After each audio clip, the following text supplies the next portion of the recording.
الله أكبر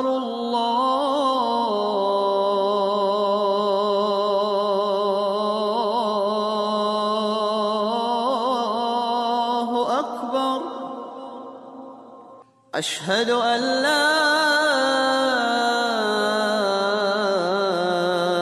إله إلا الله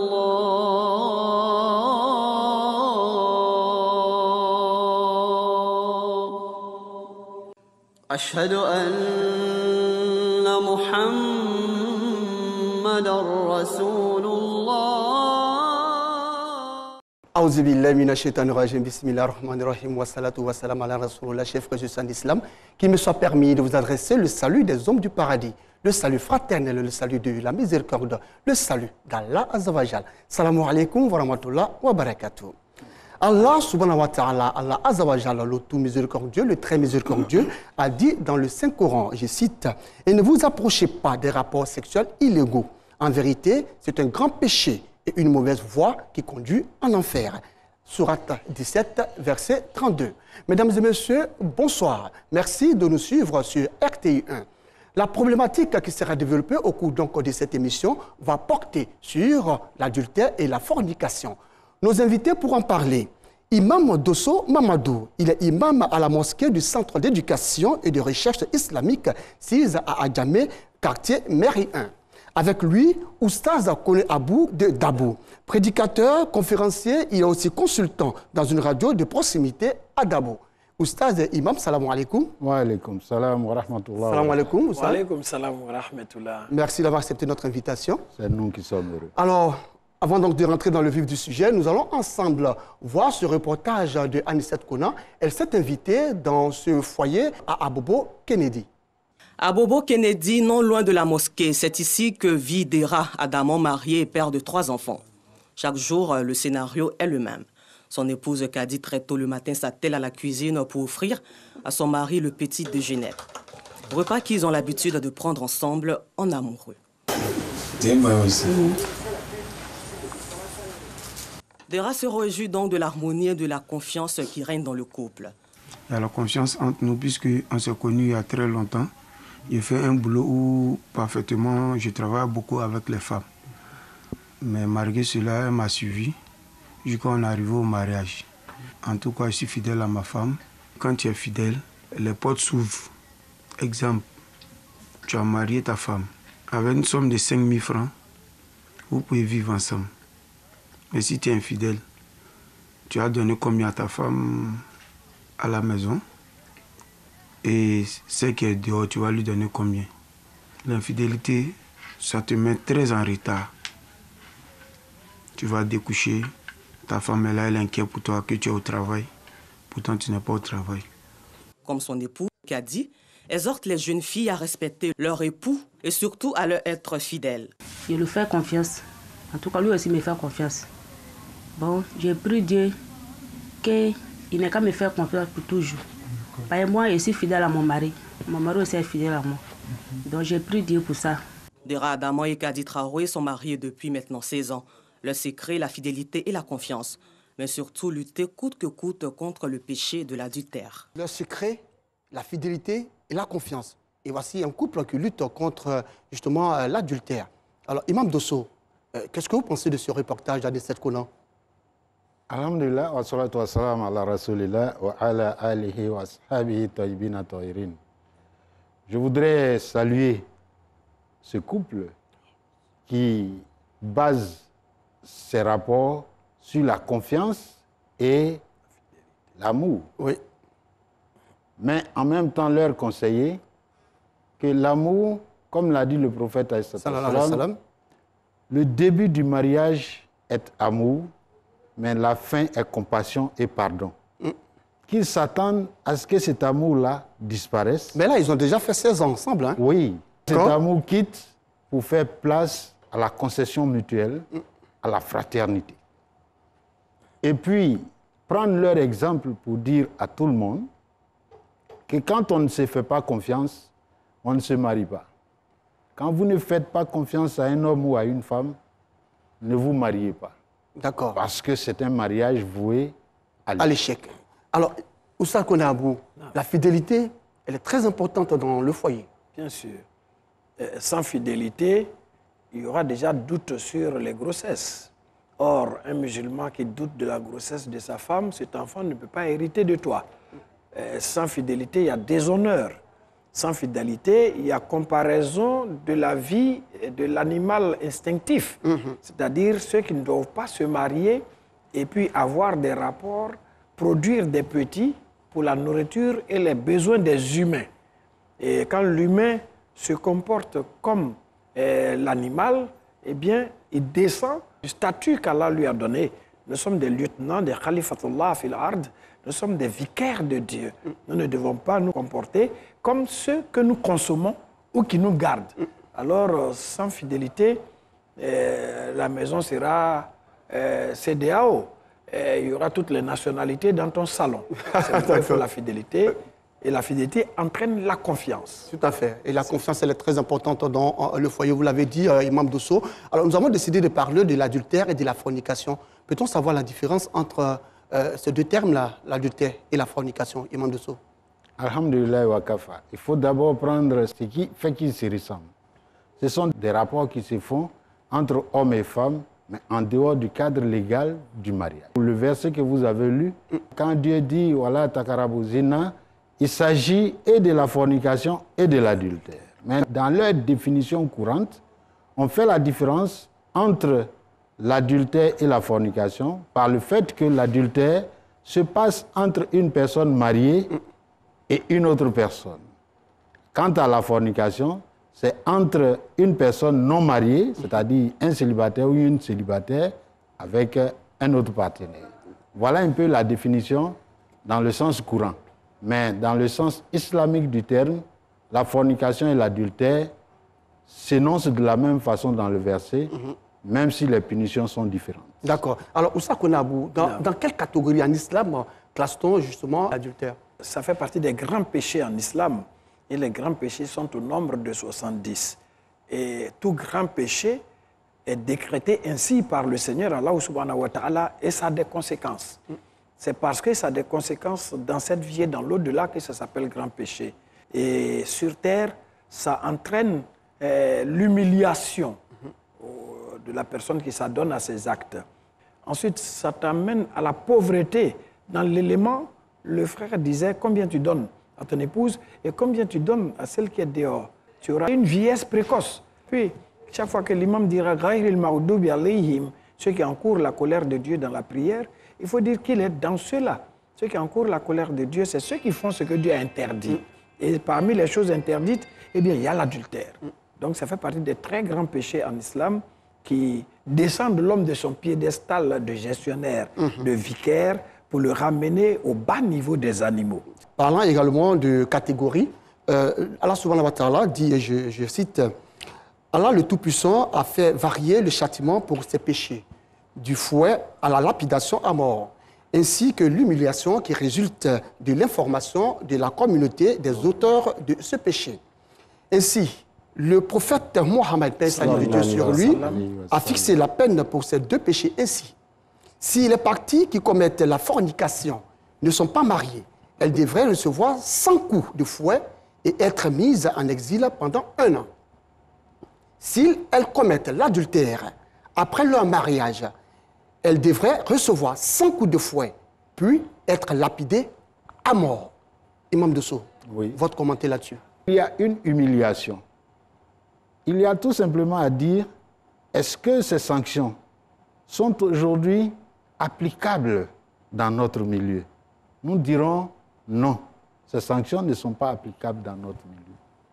Mais nous disons à notre actif, à notre passif plutôt, que la justice divine est imparable.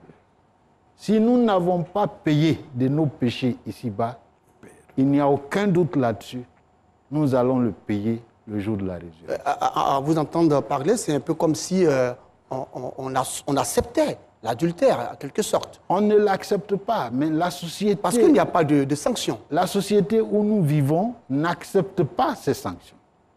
Convenez avec moi qu'aujourd'hui, Si vous lapidez 2 personnes coupables d'adultère jusqu'à ce que mort s'en suive, soyez sûr que vous irez en prison. Notre société le refuse. Mais en même temps, ça met le musulman dans une situation de double bind, de double contrainte. C'est-à-dire, vous payez votre péché ici avec toutes les humiliations qui s'en suivent. La flagellation, le prophète dit que quand vous devez flageller les fornicateurs, il faut le faire publiquement. C'est-à-dire aller au grand marché d'Agamé, jour de marché où c'est plein, vous les couchez et puis vous les frappez sans coup de fouet et vous leur interdisez de séjour dans le district d'Abidjan. Ils vont passer 1 an à Boaké sans jamais venir ici. J'ai dit que ce sont des mesures inapplicables compte tenu de l'identité de notre société. Mais alors, nous musulmans, qui commettons ces péchés, quel sera alors notre sort? Est-ce que nous sommes dispensés de punition? Non, pas du tout. Est-ce que Dieu nous a fait une dérogation? Non, pas du tout. Ça veut dire que si notre péché est commis cash, notre sanction est reportée au jour de la résurrection. Allahu Akbar. D'accord. Et c'est ce qui est vrai. Et c'est ce qui est vrai. Oui. Tu n'as pas payé sur terre ici, mais le jour Tu de la paieras résurrection. le jour de la résurrection. D'accord. Et Donc, c'est plus atroce. L'humiliation sera plus grande. autant Parce éviter, qu'au lieu que ce soit à Agamé, pour notre cas à Agamé, vous serez flagellés devant toute l'humanité. Depuis notre père Adam jusqu'à la dernière créature. Autant éviter donc de commettre ce Autant péché. éviter de commettre les péchés. Justement, parlant de ce péché au Sakonabou, qu'est-ce qui peut pousser un homme à commettre l'adultère ou la fornication? C'est un besoin naturel auquel l'homme doit donner une réponse. Soit je me libère entièrement et je vais sans loi, ni règle, tirer à tout bout de champ, ou bien je renie cette nature à moi, chose difficile Tout à fait. et surhumaine, ou bien je le fais dans un cadre légal reconnu par les institutions divines à travers le Coran et à travers l'exemple de Mohammed alayhi salatu wa salam. Mais bien avant le Coran et le guide de l'islam, dans nos sociétés, eh bien, ça n'existait pas de refouler ou de se libérer entièrement. Pas du tout. Sur les femmes et les filles des gens dans nos villages, il y avait un mariage et le mariage, on le faisait après une série d'initiations. Donc l'islam prend le juste milieu. C'est un besoin naturel qu'il ne faut pas libéraliser ou libérer n'importe comment. Alors, Oustaz Konabou a parlé donc à l'entame de cette émission des enfants qui ressembleraient aux voisins. Est-ce normal pour un homme de rejeter un enfant que sa femme lui présente sous prétexte qu'il ressemblerait aux voisins, trait pour trait? C'est tragicomique. Et ça nous renvoie à ce que le jeune couple disait. Dans le couple, s'il n'y a pas de confiance, alors le mariage est voué à l'échec. Mais Imam Dosso, Oui. votre femme a une certaine proximité avec le voisin. Tout à fait. Et quand l'enfant sort, l'enfant ressemble au voisin. Oui. Est-ce que c'est comique? L'enfant ressemble au voisin. L'enfant ressemble même quelquefois à une personne que vous ne connaissez pas du tout. Ça arrive. Je dis que la ressemblance d'un enfant à une personne qui n'est pas le mari de la femme ne suppose pas de facto que la femme ait été infidèle. Et si vous soupçonnez la femme d'infidélité, ça veut dire que vous-même, mari, vous ne faites pas confiance à votre épouse. Du coup, votre mariage est posé sur un socle où il n'y a pas la confiance. Et quand il n'y a pas la confiance, le mariage est voué à l'échec. Je vais plus loin. L'enfant de 2 personnes aussi noires que mon jeune frère connaît Abou et moi, dans un couple noir, si un enfant sort blanc, je pense qu'au nom de la confiance que vous avez l'un envers l'autre, vous devez, toute raison garder, continuer de vivre jusqu'à ce que vous ayez la preuve palpable que votre femme a été infidèle. Imam Dosso, Oui. je suis noir, ma femme est noire, Oui. l'enfant sort blanc, Blanc. et vous voulez que j'accepte? Oui. Bien sûr. Ah bon? Oui. C'est ce que l'islam dit ou bien vous voulez C'est ce que l'islam dit. Ah. Tant que vous n'avez pas la preuve palpable de l'infidélité de votre femme, vous ne pouvez pas vous baser sur le teint de votre enfant pour déduire que votre femme vous a été infidèle. Merci. Bon, d'accord, ça c'est clair. C'est clair. L'islam est vraiment... Non, c'est clair. Ouais, je voudrais rebondir D'accord, là-dessus, oui. parce que toute société se base sur des règles. Toute nation a une constitution. Nous sommes musulmans. La paternité de l'enfant appartient au lit conjugal. Oui. Qu'il ressemble à un Coréen ou à un Mauritanien, tant que la femme est mariée à toi et les critères d'accuser quelqu'un d'adultère sont précis en islam. Il faut 4 témoins honnêtes qui l'ont vu. L'enfant t'appartient, même encore si personne ne peut venir dire enceinte ta femme. Bien sûr, je suis d'accord avec vous, mais si vous avez déjà eu des enfants, 2 enfants, ces enfants sont noirs et lui, il est blanc. Oui, oui. Alors en ce moment-là, il faut toujours accepter, c'est la même règle. Là. Oui, il t'appartient. Que tu l'acceptes ou pas, il est ton enfant parce que personne ne peut en revendiquer la paternité. On peut dire j'ai enceinté ta soeur, j'ai enceinté ta fille, mais on ne peut pas dire je suis venu enceinter ta femme. Personne, l'enfant appartient au lit conjugal, c'est la règle islamique. Mais pourquoi ne pas éviter justement ces attouchements, ces propos souvent avec le voisin? Avec le voisin. Ça c'est interdit, c'est haram. Souvent on entend dire, j'ai noté quelque chose ici, toi si tu n'étais pas marié, c'est que j'allais te montrer, c'est ton mari qui te laisse. Et la femme te dit, toi, si tu m'attrapes, tu peux me faire quoi? On entend souvent dire ça. Ça c'est... N'approchez pas. Non, ce n'est pas un verset de quoi je veux dire. Des propos dans les quartiers. N'approchez pas la fornication. Quand elle interdit quelque chose, toutes les voies qui mènent à cette interdiction sont fermées.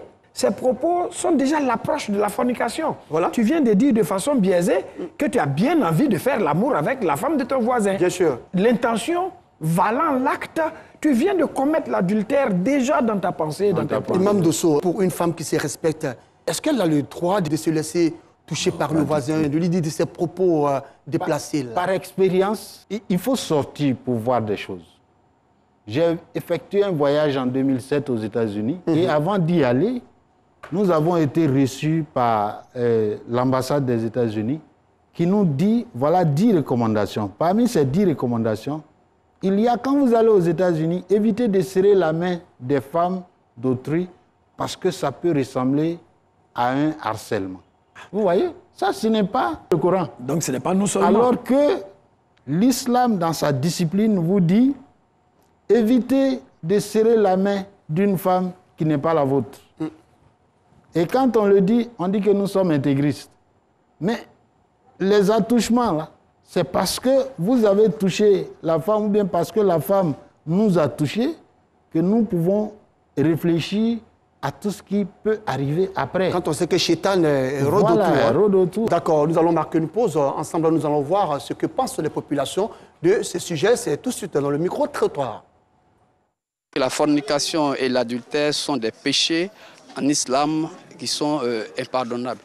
Parce que ce sont des péchés qui rabaissent le croyant. Le fait d'avoir des rapports en dehors du mariage ou encore en dehors, pour ceux qui sont mariés, du couple, ce sont des faits que l'islam n'admet pas du tout. Nous entendons par là que la fornication et l'adultère sont des choses dont il faut s'éloigner. Je sais que la fornication et l'adultère sont des choses qui ne sont pas approuvées par l'islam. Pas du tout. Un bon musulman se doit de s'éloigner de ces 2 choses. L'adultère est une mauvaise chose chez nous. Donc je conseille à tout le monde de rester fidèle à son mari. Et c'est une bonne chose en tout cas en islam. Tous les musulmans, tous les croyants de l'islam doivent s'éloigner de la fornication et de l'adultère. Ce sont des choses qui vont nous éloigner d'Allah subhanahu wa ta'ala. Ce sont des choses qui vont nous éloigner du prophète Mohammed sallallahu alayhi wa sallam, qui vont nous éloigner de sa sunna et qui vont nous éloigner aussi du paradis. La fornication, Dieu même n'aime pas. Et quand tu es religieux, quand tu écoutes tes parents, les parents sont musulmans ou chrétiens, la fornication est proscrite. Et notre souhait, c'est que nos enfants comprennent notre avis et qu'ils nous écoutent. Voilà, on vient à peine d'entendre justement les populations sur ce sujet-là. Alors, certains guides religieux approchés affirment sans détour qu'aujourd'hui, les femmes sont devenues des championnes. commettre l'adultère n'a plus de secret pour ces femmes-là. Elles s'adonnent à cœur joie à ce péché-là. Si cela est vrai, comment l'explique-t-on, Oustaz Konabou? Prenons les paroles de Mohammed alayhi salatu wassalam. Il dit un temps viendra où le mal sera le bien et le bien sera le mal. Et que les femmes seront vêtues et dévêtues. On dit comment on dit? Elles seront dans des habits transparents ou des habits collés à la peau ou des habits insuffisants. Leurs chevelures seront comme le dos des chameaux de Khorasan avec des bosses et que des hommes même seront en train d'arranger leurs cheveux. C'est le temps des salons de coiffure. Et qu'en ce temps-là, tu pourras rester au Yémen et regarder Misra, l'Égypte de loin, comme le chameau qui lève la tête et regarde le lointain. C'est le temps des médias. Rester ici à Abidjan et regarder Bamako ou le Caire. C'est les réseaux sociaux, c'est les satellites. Nous sommes en plein dans ce temps. Et que ces femmes-là sont séduisantes et faciles à séduire. Elles sont sorties pour séduire. Or, la plus grande tentation sur terre, ce n'est pas le pouvoir, ce n'est pas l'avoir, c'est la femme. Parce que Dieu l'a créée comme un produit fini de la création. Son regard, ses cheveux, sa forme, sa démarche, sa voix, tout a action sur le cœur des hommes, alors que les hommes sont des produits bruts de la création. Si l'argile crissante est la matière première, Adam est un produit brut, Ève est le produit fini. Donc les femmes sont plus patientes, plus rusées. À 20 ans, elle a la ruse d'un garçon de 40 ans. Donc, connaissant sa dangerosité, alors que le garçon désire, il est même papillonnant dans son désir. Alors, le corps, les démarches deviennent une tentation. Mais je voudrais répondre que celui qui a dit que les femmes font plus l'adultère, attends, elles le font avec des hommes. S'il y a un adultère d'une femme, c'est qu'il y a eu un homme avec. Il y a match nul. Mais il faut dire qu'aujourd'hui, les femmes sont devenues irrésistibles, provocantes, et elles sont devenues des commerçantes de la chair. Elles exploitent leur charme pour avoir des moyens. J'écoutais une phrase un jour, à la veille d'une fête de Ramadan. Elle dit, mais si tu es avec un seul, demain est la fête, il va te donner que 2500. Or, si tu as 5, tu as 8, mais si chacun te donne 2500, tu vois ce que tu as. Donc désormais, c'est devenu une affaire courante. Le mal ne commence pas à être le bien, mais est devenu le bien. Des propos d'une femme mariée, c'est cela? Ah, bien sûr. Bien sûr. Comment faire pour lutter contre cela quand on sait qu'on est souvent harcelé par soit la femme ou l'homme, voilà, pour avoir justement des rapports sexuels extra-conjugaux? Alhamdulillah wa kafa. Je suis quelquefois amusé, mais je voudrais dire que amusé parce que nous-mêmes musulmans, nous ne prenons pas toute la mesure des enseignements de l'islam. C'est pourquoi dans une communauté donnée, nous nous laissons impacter par certains vices, alors que combattre ces vices-là pourrait rendre service à toute la société, et aux musulmans et aux non-musulmans. C'est l'un des cas où, par exemple, vous dites que les femmes sont championnes. C'est pourquoi il faut faire un clin d'œil à tous les musulmans. Dire aux musulmans, une femme peut aller vers un homme pour lui demander le mariage. C'est très mal vu dans nos sociétés. C'est très mal vu dans notre société, alors que l'islam le permet. Notre mère, Khadija, radiallahu anha, elle a demandé le mariage au prophète, alayhi salatu wassalam. Mais pour le faire, elle s'est même servie d'une intermédiaire, donc une femme qui était son amie, pour aller demander mariage. De deux, il faut que nos mères, nos épouses, nos filles, nos sœurs acceptent que la polygamie résout beaucoup de problèmes. Lorsque vous voulez d'une femme ou que vous voulez d'un homme, et puis vous vous mettez dans la tête que vous n'entrerez pas dans un foyer polygamique, il ne vous reste qu'un autre choix. C'est le choix des rapports extra-conjugaux. Or, si vous voulez de l'homme et il n'a qu'une femme ou deux ou trois, mais vous acceptez d'être sa quatrième femme, sa troisième femme ou sa deuxième femme. Donc ça résout le problème de votre envie. Malheureusement, c'est difficile de le dire, nous avons un certain complexe. Nous ne l'exprimons pas suffisamment. Ça résout pas mal de problèmes, la polygamie. Mais cela ne veut pas dire que dans un foyer polygamique, il n'y a pas de problème. Ouais, et puis il y a des règles aussi pour être polygame et tout ça. Alors, Oustaz Koné Abou, est-ce que ce n'est pas difficile pour une femme, quand elle est stagiaire, par exemple, dans une société, de ne pas se soumettre à son patron quand on sait qu'elle entend vraiment avoir ce travail-là? Aujourd'hui, les femmes sont beaucoup en danger.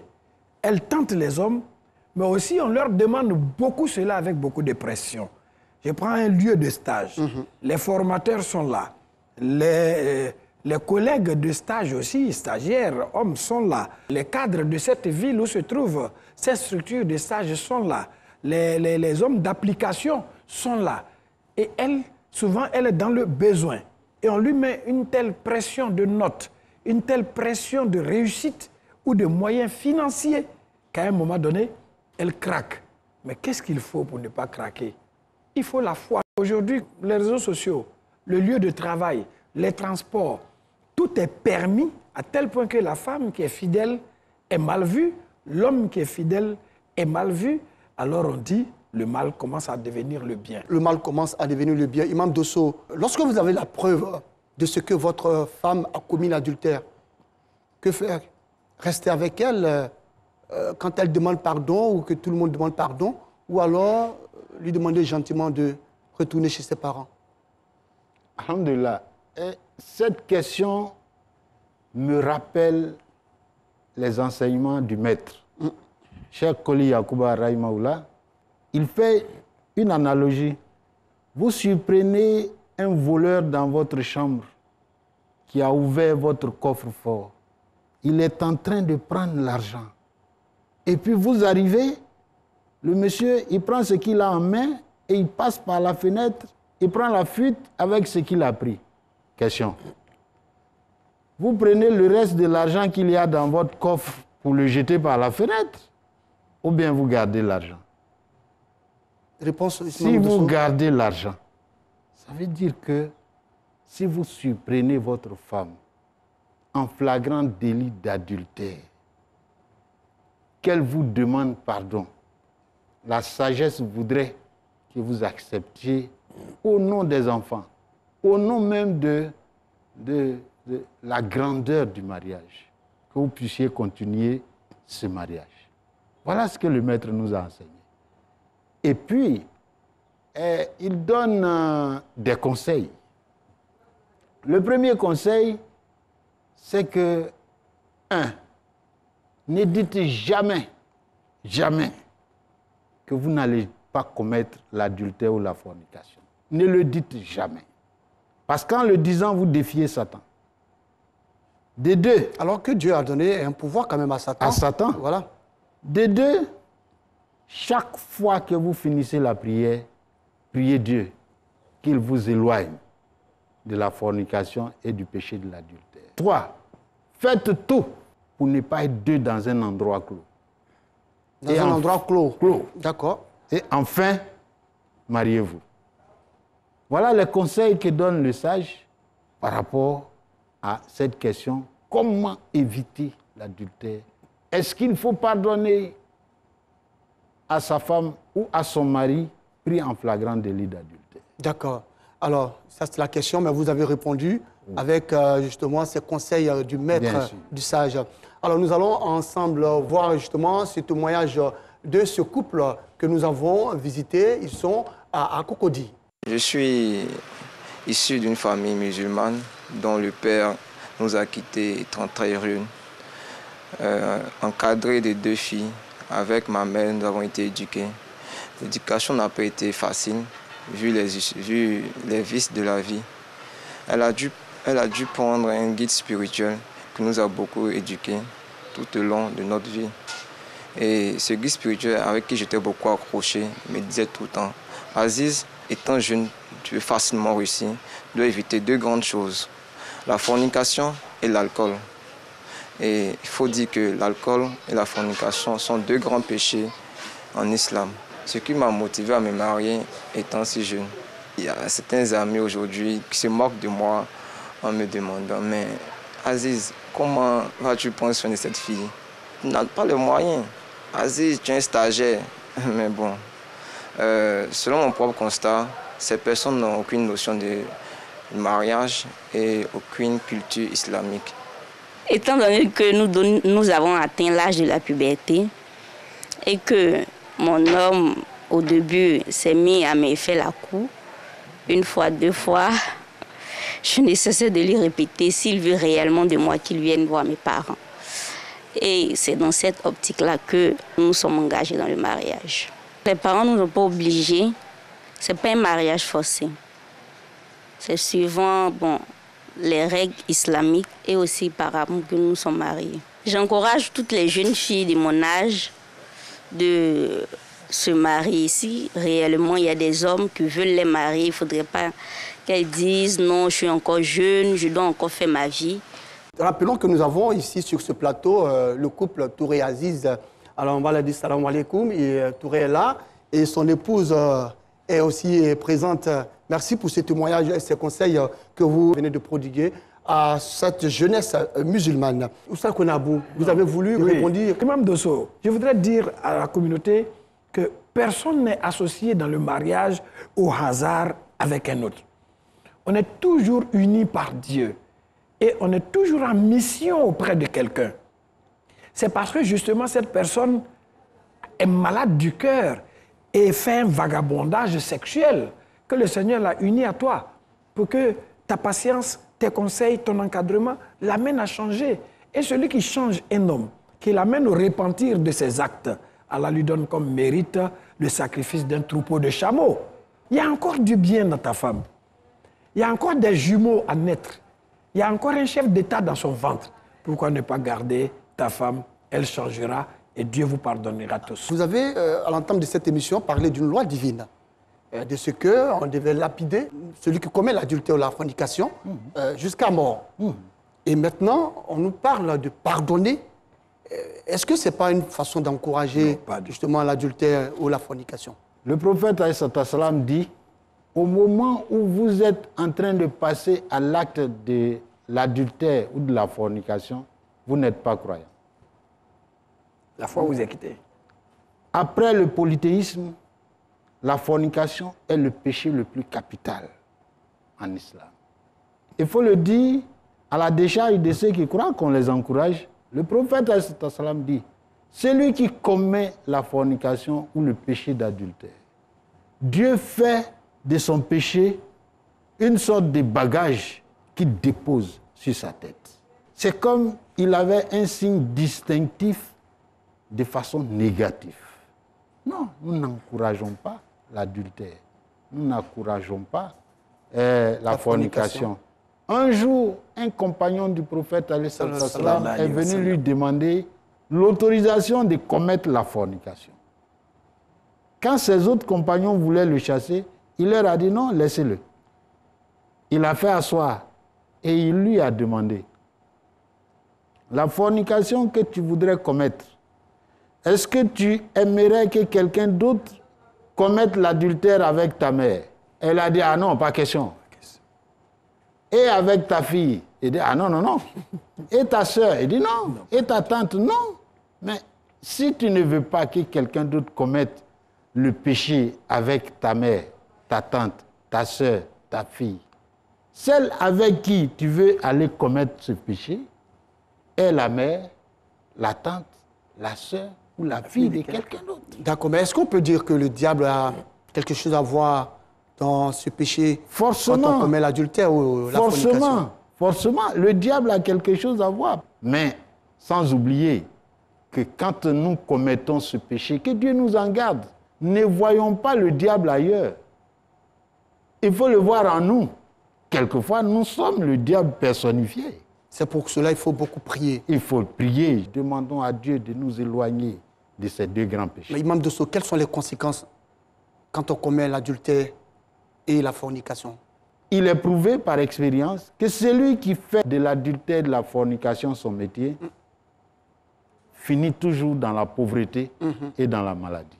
Ce sont des inconvénients qu'on ne peut pas citer bien sûr, de façon exhaustive avec votre édition. Ce qui est sûr, la liste n'est pas close. Votre destination, c'est l'enfer. Inch'Allah. Oustaz Konabou, avec vous, dites-nous, quels sont les inconvénients pour celui qui persiste dans ce péché-là de l'adultère et de la fornication? D'abord, il y a la loi du karma. Quand tu aimes aller faire l'adultère, les filles des gens ou les femmes des gens, dis-toi que tu viens de semer une graine qui va pousser dans ton salon. Quelqu'un va faire ça avec tes filles, quelqu'un va faire ça avec tes épouses. Mais dans la société, l'imam dit qu'il y a 6 conséquences. 3 dans cette vie et 3 dans l'au-delà. Ça, c'est les 3 conséquences ici. Pauvreté, maladie et puis vieillesse précoce. Mais Yaoum al-Qiyama, le jour de la résurrection, tu es dans le courroux d'Allah. Tu as fait l'acte de Satan, tu seras lapidé à la fronde. Comme tu devais être lapidé dans ce monde, tu seras lapidé à la fronde et tu es parmi ceux qui dérangent les habitants de l'enfer avec l'odeur que tu dégages. Nous allons voir ces derniers éléments vidéo. Il s'agit donc de la vie de la communauté, ce qui s'est passé ce week-end dans les différentes associations islamiques.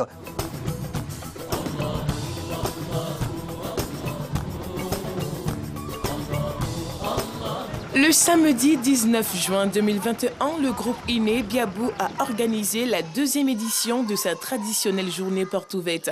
C'était au sein de l'établissement en présence de la ministre de l'Éducation nationale et de l'alphabétisation, des membres de l'administration, des enseignants, des autorités religieuses, des élèves et de leurs parents.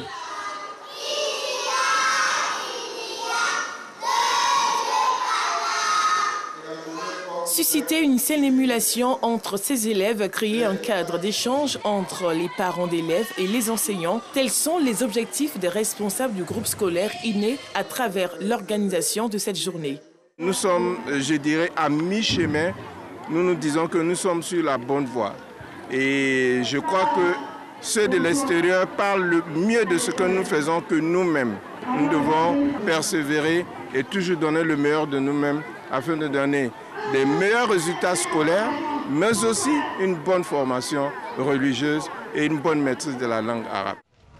C'était également l'occasion pour l'administration, avec à sa tête le directeur des études, de présenter les différents services que compte l'établissement aux invités présents à cette journée porte ouverte.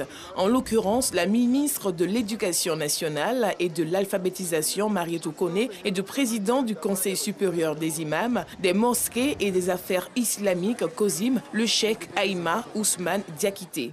Nous avons demandé à la communauté musulmane de s'investir dans l'œuvre d'éducation en combinant le programme national qui est le socle commun et tout en intégrant aussi l'enseignement islamique.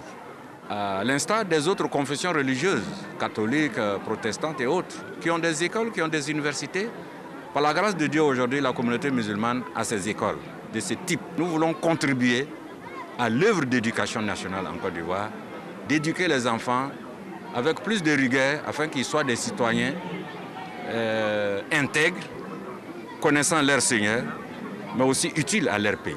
Le groupe scolaire INE, qui est un groupe confessionnel islamique, qui est pour nous un référent, un modèle, dans la mesure où le président de la République se soucie de l'intégration des structures islamiques dans l'éducation formelle. Que ce soit des écoles confessionnelles islamiques, des écoles confessionnelles catholiques ou des écoles confessionnelles méthodistes, les 3 groupes que nous avons, tous participent de l'éducation de l'enfant de Côte d'Ivoire et vivent l'école ivoirienne de qualité, de mérite, dans la transparence et dans l'équité. Durant cette rencontre, des tableaux d'honneur ont été attribués aux meilleurs élèves du cycle primaire et du cycle secondaire. Bâti sur une superficie de 5 hectares, cet établissement confessionnel musulman comprend 3 écoles en son sein, à savoir une maternelle, un primaire et un collège. Le groupe scolaire confessionnel INE compte 28% d'élèves non musulmans, avec une capacité d'accueil de 1500 élèves. Des séries d'animations telles que des cantiques, des poèmes et des chants ont rythmé cette journée. Institut islamique culturel Fadoumbia dans la commune d'Abobo. Ici, 495 candidats prennent part à l'examen du certificat d'études primaires élémentaires de l'enseignement confessionnel islamique et de la langue arabe. Premier sujet de cette journée, le tafsir, ou le commentaire du Saint-Coran. Les questions n'étaient pas dures et c'est ce que nous avons vu à l'école. Je pense que j'ai répondu aux questions, je peux avoir mon examen. Outre le CEPE, les élèves issus de ces écoles confessionnelles islamiques participent également aux examens du BEPC, brevet d'études du premier cycle et du baccalauréat. C'est le cas ici, dans cet autre établissement scolaire islamique, toujours dans la commune d'Abobo. Je veux que Dieu facilite le reste, qu'il facilite pour nous tous et qu'il fasse qu'on réussisse tous à notre examen. Sur l'ensemble du territoire, ce sont 11 744 candidats qui prennent part à ces différents examens de l'enseignement confessionnel islamique. Dont 8 767 au CEP, 2 401 au BEPC et 576 au baccalauréat. En plus de ces évaluations, nos élèves participent aux examens nationaux à grand tirage. Ils sont classés parmi les meilleurs élèves de la nation.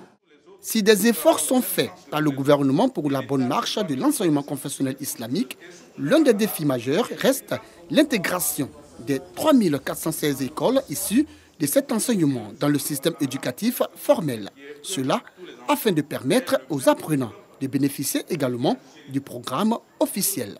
Nous disons que la stratégie recommande que les deux programmes soient faits en même temps dans les établissements. Le programme officiel de l'État de Côte d'Ivoire pour permettre à tous les enfants de Côte d'Ivoire d'avoir le même socle de connaissances, de compétences et de culture, parce qu'ils vont composer comme leurs autres camarades de Côte d'Ivoire, et en plus ils auront la formation religieuse pour pouvoir être de bons musulmans. Selon les responsables des établissements confessionnels islamiques, la mise en œuvre effective de la stratégie élaborée par le ministère de l'Éducation nationale et de l'alphabétisation peut contribuer à un système éducatif performant. Santé, liberté et démocratie, couverture maladie universelle dans la protection sociale. Quel intérêt? Ce sont entre autres problématiques développées à l'occasion de la conférence organisée par l'Association des étudiants de l'Université musulmane d'Abidjan située à la Riviera Bonouman dans la commune de Cocody. Il s'agissait pour les initiateurs de sensibiliser les étudiants sur l'importance de la thématique du jour. On sait que la santé est quelque chose de vraiment primordial. Sans santé, on ne peut pas venir à l'université, on ne peut rien faire. Sans liberté, on ne peut même pas sortir de chez nous.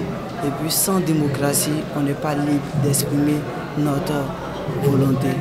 On sait plus ou moins ce que c'est que la santé, mais on ne sait pas réellement ce que le droit prévoit pour la santé.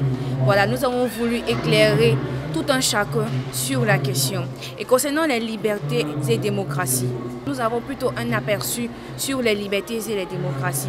Mais cependant, nous ne savons pas concrètement ce qu'il en est. Ce sont ces raisons-là qui réellement nous ont poussés à choisir ces thèmes-là. Les conférenciers, eux, ont invité l'ensemble des étudiants à s'intéresser et à s'inscrire au projet de la couverture maladie universelle. Nous avons eu l'honneur de faire un état de lieu de la protection sociale en Côte d'Ivoire et de présenter aux étudiants tout ce que l'État est en train de mettre en place aujourd'hui pour pouvoir étendre la protection sociale à toutes les populations qui sont confinées dans le secteur informel. Et donc j'ai eu évidemment la chance de leur présenter la CMU, dire dans quel contexte la CMU est arrivée et comment est-ce que la CMU fonctionne et toutes les prestations auxquelles on a droit quand on est affilié à la CMU. Le conférencier n'a pas manqué de saluer l'action du gouvernement quant à la nécessité de l'élargissement de la couverture maladie aux populations occupées dans le secteur informel.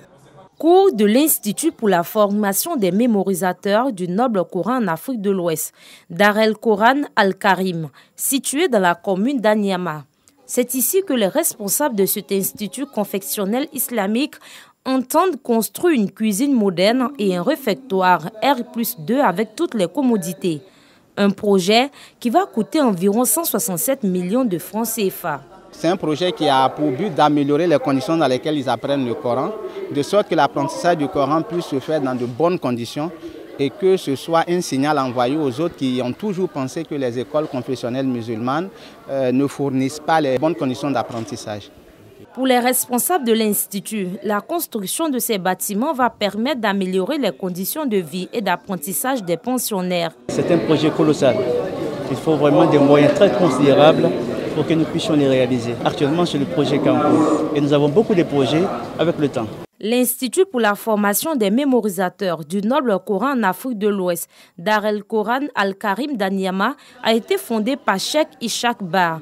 Il a en son sein plus de 500 pensionnaires. Nous sommes à la 9e édition de la cérémonie de fin de formation 2020-2021 de la lecture du Noble Coran, initiée par le cercle de mémorisation du Saint-Coran. Cérémonie qui a vu la participation de nombreux enfants venus des différentes écoles confessionnelles islamiques de la place. C'était à l'école Maziroua, au quartier Anador, dans la commune d'Abobo. Je suis très heureuse parce que je suis ici, ça fait très longtemps. Donc, je remercie mes parents de m'avoir mis sur ces droits chez moi. Nos buts, c'est de former les enfants des musulmans et qui s'intègrent dans la société ivoirienne. Élèves participants, enseignants, directeurs et fondateurs de l'école Maziroua, mais aussi membres et responsables du cercle de mémorisation du Saint-Coran, ont été félicités par le représentant du parrain. Ce que nous pouvons dire, c'est d'encourager le directeur Doumbia Abdelkarim et prier pour lui, pour que l'action qu'il a commencée, que Dieu puisse lui donner la force de continuer et de former beaucoup de nos enfants. C'est cela que notre mission en tant que parents d'élèves. À l'issue donc de cette cérémonie de fin de formation de la lecture du Noble Coran, du cercle de mémorisation du Saint-Coran, des prières et des bénédictions ont été faites pour la promotion et le développement de l'islam. Voilà, retour donc sur ce plateau. Oustaz Konabou, nous avons fait le tour donc des questions de cette problématique. Avez-vous des conseils à prodiguer à la communauté musulmane en vue d'éviter justement de commettre ce péché, l'adultère et la fornication? Je demanderai à la communauté musulmane de ne pas se contenter d'être une communauté de priants, mais d'être des individus de foi, dont la foi a eu un impact sur leur moralité, et dont la moralité les amène à un comportement où ils seront dignes de dire « lakum dinukum waliyadin ». Il faut qu'on soit différent dans nos comportements. Nous sommes une communauté très large, une bonne majorité. Pourquoi ne pas introduire dans le code de mariage, autant on a posé deux questions, logique, séparation de biens, communauté des biens. Mais pourquoi ne pas ajouter une deuxième question, régime polygamique, régime monogamique? Et chaque citoyen est libre de faire son choix, alors la polygamie est la solution. Alors, Imam Dosso, avec vous, nous allons terminer. Vous allez résumer en malinqué ce qui a été dit ici aujourd'hui. Alhamdulillah, wa salatu wa salam ala rasulillah wa ala alihi wa ashabihi tayyibina tahirin. Bi an wurila télévision bona ko ina kuma jɛnɛya kan. Ala ko wala takarabu zina. Donc ko nya mabɔ jɛnɛya la. I kɛla mɔgɔ furuni ye, I kɛla muso furuni ye, I kɛla cɛ furuni ye, I kɛla I ma furu o, I mabɔ a la. Muso o muso n'a t'i furumuso ye, I kana jɛn n'a ye. Cɛ o cɛ n'a t'i furu cɛ ye, I kana jɛn n'a ye. Ala cila sallallahu alayhi wa sallam. Ala cila ko mɔgɔ o mɔgɔ I bɛna jɛnɛya kɛ tuma min, I tɛ silama ye o tuma. Ala an kisa ma, ni I tolo kɛla ka sa, I laban I k'o lɔn, I kɛla kafiri le ye, I laban kɛla kafiri ye. Ala ka na limaniya bɔ sa. Amina. A nana ɲini an fɛ, an bɛ se ka ladilikan jumɛn de di cɛ ni musow ma ni jɛnɛya donna olu boro ma. An bɛ ladilikan min d'o ma, o ye Ala cila ale salatu wasalam a ka min fɔ an karamɔgɔw ka min yira an na. A fɔlɔ ye min ye, I jija ni bana seli la tuma o tuma, I ye dugawu k'i yɛrɛ ye ka dugawu kɛ silama bɛɛ ye, Ala m'an tangana jɛnɛya ma. Amin. A filanan ye min ye, a bɛ se ka don I ni mɔgɔ min cɛ, I kɛla muso ye, a bɛ se ka don I ni cɛ min cɛ, I kɛla cɛ ye, a bɛ se ka don I ni muso min cɛ. I jija I n'o muso tɔgɔ wala I n'o cɛ tɔgɔ, a ye fila kana kɛ yɔrɔ la mɔgɔ ɲata I la yɔrɔ min na. A sabanan I ye furu kɛ. Ni an ka kɛ ten, furu fo ka taga se an saya wagati ma, Ala bɛ se k'an dɛmɛ k'an mabɔ jɛnɛya la. Tiɲɛ, Shetani de bɛ an donna jɛnɛya la. Shetani ko Ala ye k'a bɛna an firi wagati bɛɛ. Mais Ala yɛrɛ fana ko Shetani ye ko ni an firila tuma min n'an segila ale Ala ma ka yafa dara fɛ, k'ale bɛna yafa an jurubuw ma. Ni an sela alikiyama, ni ko Shetani de k'an don a la, idoma tubi dunia ni kono ya shetani bena anyini ngade inya tume nawa ni ila firi tumami ile tume ne ila wa ido tunta ila chana ala kose ko nyuma ala o dislama bema Amin. Gɛnɛya fila ka taga muso dɔ ye a ka den 3 den 4 wolo furu fɔlɔ kɔnɔ cɛ dɔ bɛ yen muso t'ale bolo est-ce que cɛ nin bɛ sɔn k'o muso tɔgɔ ta ale yɛrɛ lala la ko muso nin tɛna den sɔrɔ n'a ye tugun o cɛ tɔgɔ ja bɛ faliya ka taga muso le furu a bɛ se ka den sɔrɔ ni muso min ye donc k'a yira an y'an ɲɛmɔgɔw la k'a fɔ ko muso 2 muso 3 muso 4 ta jagoya tɛ mais an nana sɔrɔ Côte d'Ivoire yan siya bɛɛ bɛ muso cɛman furu kɛ siya bɛɛ mais silamɛya le ko k'an ye dan 4 ma mariage kɛtuma la mairie la k'a yira mɔgɔw la o y'a yira ni a y'a furu kɔnɔ a bɛ se ka kɛ muso 2 muso 3 muso 4 mais n'a yɛrɛ bɛ se ka dan 1 ma a y'o fɔ ka bɛn o ma mais k'a fɔ ko a kana kɛ muso 2 muso 3 o ye kiti le ye min mana bɛɛ fɛ yen surtout an fɛ yan Côte d'Ivoire silamɛw bɛ yen mais siya wɛrɛ bɛ yen ala kana limaniya bɔ sira ala kana an don jɛnɛya da fɛ sali ala rasul.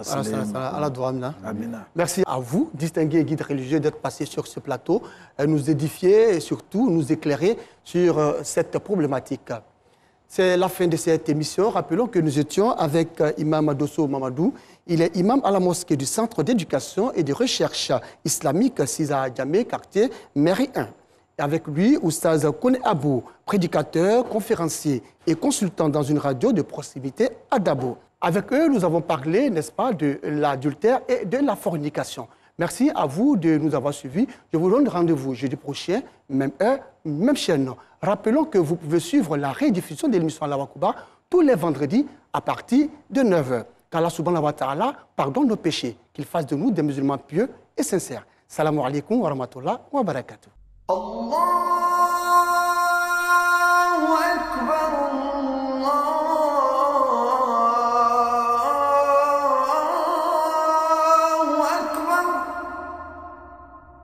أشهد أن لا